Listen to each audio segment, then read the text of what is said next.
오늘은 경매의 대상에 대해서 알아보도록 하겠습니다. 경매의 대상에는 어떤 물건들이 있을까요? 우리가 흔히 부동산에 방문해서 구입하는 부동산들이 있겠죠. 첫째, 부동산, 그리고 토지, 토지의 정착물, 그리고 공유부동산, 공장재단 또는 광업재단, 그리고 각종 권리가 있습니다. 부동산은 토지와 토지의 정착물로 나누는 이유가 있습니다. 우리나라에서는 토지와 건축물을 따로 등기를 하죠. 집합건물을 제외하고는 그렇게 진행을 하는데요. 그래서 경매의 대상에서도 토지와 토지의 정착물은 엄연히 분리가 됩니다. 그 내용에 대해서 한번 알아보겠습니다.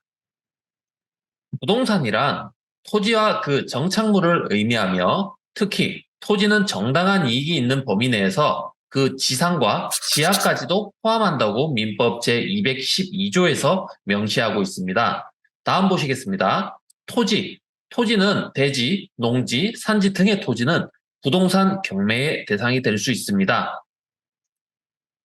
그리고 토지의 정착물을 보겠습니다. 토지의 정착물 중에는 건물이 있는데요. 도랑이나 돌담 등의 건축물은 토지의 본질적인 구성 부분이 되는 정착물로서 토지와 분리해서 경매될 수 없습니다. 그러나 주택, 상가 건물 등의 건물은 토지와 별개의 독립된 부동산으로 취급되므로 부동산 경매의 대상이 될 수 있습니다. 이는 부동산 등기법 제14조 제1항에 명시되어 있는 내용입니다. 다음 보시겠습니다.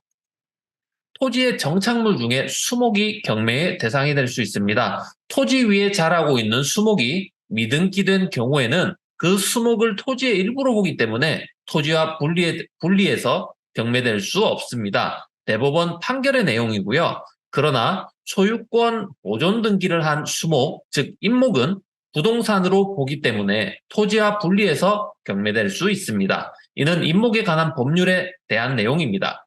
또한 명인 방법을 갖춘 수목 역시 독립된 부동산으로 보기 때문에 토지와 분리해서 경매될 수 있다는 대법원 판례가 있습니다. 명인 방법에 대해서는 이어서 살펴보도록 하겠습니다. 네, 명인 방법은 수목의 집단 또는 미분리 과실의 소유권이 누구에게 속하는지를 제3자가 알 수 있도록 하는 공시 방법으로 경계를 구분하고 소유자의 이름이 적힌 팻말을 설치하는 등 방법이 사용됩니다. 명인 방법의 예시입니다. 실제 경매 사건에서 제가 가져온 사진이고요. 수원지법 사건입니다. 사진을 보시면 백일홍 외 691-1번지 내의 모든 수목이라고 되어 있고요. 소유자 이름이 적혀 있습니다. 이런 식으로 누구든 알아볼 수 있는 범위를 정해서 그 품명 등을 명시함으로써 명인 방법을 진행하는 것입니다. 그렇다면 임목 등기라고 아까 말씀드렸는데요. 임목 등기의 절차는 어떻게 되는지 한번 살펴보겠습니다. 임목 등기를 하기 위해서는 임목 등록 신청서를 작성합니다. 그리고 시군구에 민원실에 제출을 하고요. 그러면 담당 공무원이 현지에 나와서 적법한 물건이 되는지 현지 확인을 합니다. 그러고 나서 신청인에게 가능한지 가부 통지를 통보하고요. 그리고 취득세 등의 세금을 납부하고 등기신청서 작성 및 제출을 함으로써 임목 등기가 완료되는 것입니다. 그리고 경매 대상에 공유 부동산이 있습니다. 우리 부동산은 개인이 소유를 할 수도 있고 법인이 소유를 할 수도 있고 여러 명, 즉 공유로서 소유를 할 수 있습니다. 내용 보시겠습니다. 다른 사람과 부동산을 공유하고 있는 경우에 그 공유 지분은 독립해서 부동산 경매의 대상이 될 수 있습니다. 그러나 아파트 등 집합 건물의 대지 사용권은 전유 부분과 분리해서 처분할 수 없으므로 특약이 없는 한 그 대지 사용권에 관한 공유 지분만 경매될 수 없습니다. 등기할 수 있는 선박, 자동차, 건설기계, 소형 선박은 부동산이 아닌 동산에 해당하지만 등기 또는 등록이라는 특수성 때문에 부동산 경매에 관한 규정이 준용됩니다.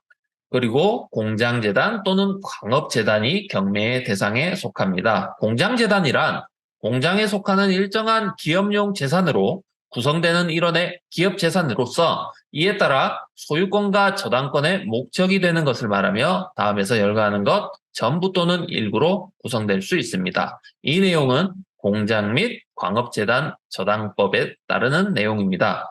광업재단이란 광업권과 광업권에 기해서 광물을 취득하기 위한 각종 설비 및 이에 부속하는 사업의 설비로 구성되는 일단의 기업재산으로서 공장 및 광업재단 처당법에 따라 소유권과 처당권의 목적이 되는 것을 말하며 다음에서 열거하는 것으로 그 광업에 관한 동일한 광업권자에게 속하는 것에 전부 또는 일부로 구성될 수 있습니다. 이 내용은 공장 및 광업재단 처당법 제2조, 제3호 및 제53조에서 확인할 수 있는 내용이 되겠습니다.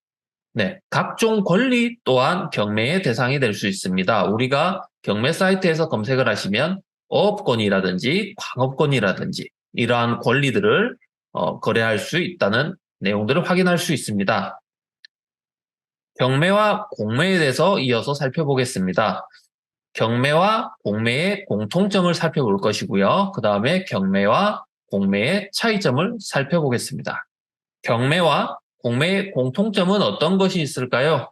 부동산 경매와 공매의 공통점은 경쟁 입찰 방식이라는 공통점을 가지고 있습니다. 서로 경쟁하여 높은 입찰가로 응찰한 참가자가 낙찰을 받는 원리입니다.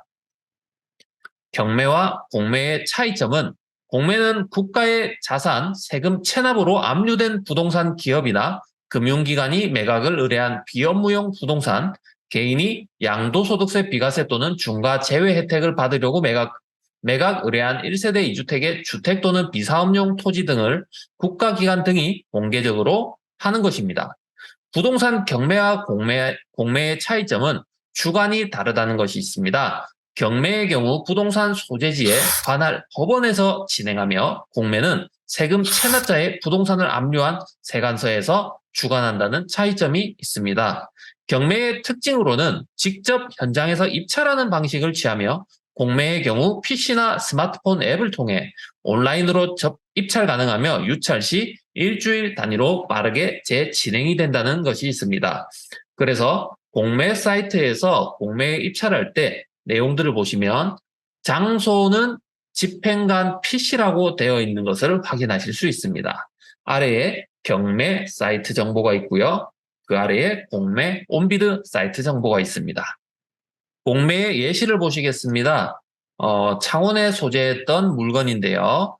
예전에 2010년 전에 국유재산 매각 전에는 파출소로 이용되던 장소입니다. 공매로 매각 후에 이렇게 개인의 건물로 들어서게 된 것을 확인하실 수 있습니다. 이런 식으로 매각되는 것이 공매의 특징입니다. 이렇게 부동산 경매의 대상과 경매와 공매의 차이점에 대해서 간단히 알아보았습니다. 다음 영상에서 또 새로운 소식으로 찾아뵙겠습니다. 감사합니다.